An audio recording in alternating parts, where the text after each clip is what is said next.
আপনার বলা ভালো লাগছে। তো মানে এমন আর কি হতাশার ভাবে কথা বলছে, ছেড়ে চলে যাবে তুমি ভাবছো। চাঁপাইনবাবগঞ্জ শহরের এক পরিচিত মুখ পত্রিকা বিক্রেতা রবিউল ইসলাম। প্রতিদিন সকাল থেকে সন্ধ্যা পর্যন্ত শহরের এই প্রান্ত থেকে ও প্রান্ত ঘুরে বেড়ান তিনি। মনে পরিবারের ভরণ পোষণের দায়, আর হাতে থাকে খবরের কাগজ।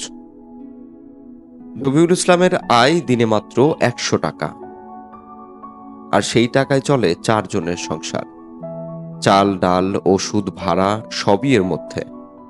দ্রব্যমূল্যের ঊর্ধ্বগতির এই বাজারে আয় যেন প্রতিদিন এক নতুন যুদ্ধ। চাঁপাইনবাবগঞ্জ থেকে রাহিম হোসেনের প্রতিবেদন।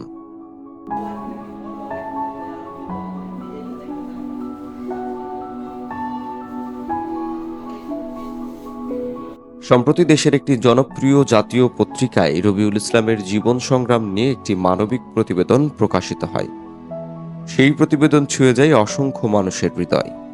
বিষয়টি নজরে আসে চাঁপাইনবাবগঞ্জের স্থানীয় স্বেচ্ছাসেবী সংগঠন স্বপ্নপূরণ হেল্পলাইনের। গত শুক্রবার বিকেলে সংগঠনটির কার্যালয়ে রবিউলের হাতে তুলে দেওয়া হয় ১ মাসের নিত্য প্রয়োজনীয় খাদ্য সামগ্রী।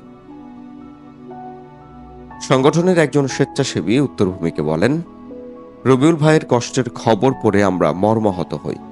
তার পাশে দাঁড়ানোকে আমরা আমাদের দায়িত্ব মনে করেছি। এই সহায়তা আমাদের আন্তরিকতারই ক্ষুদ্র বহিঃপ্রকাশ।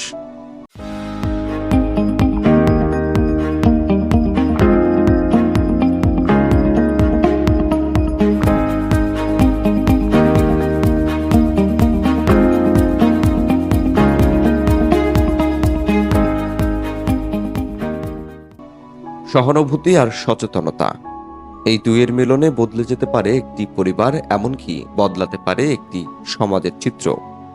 স্বপ্নপূরণ হেল্পলাইনের এই মানবিক পদক্ষেপ প্রমাণ করে মানুষই পারে আরেকজন মানুষের আশ্রয় হয়ে উঠতে।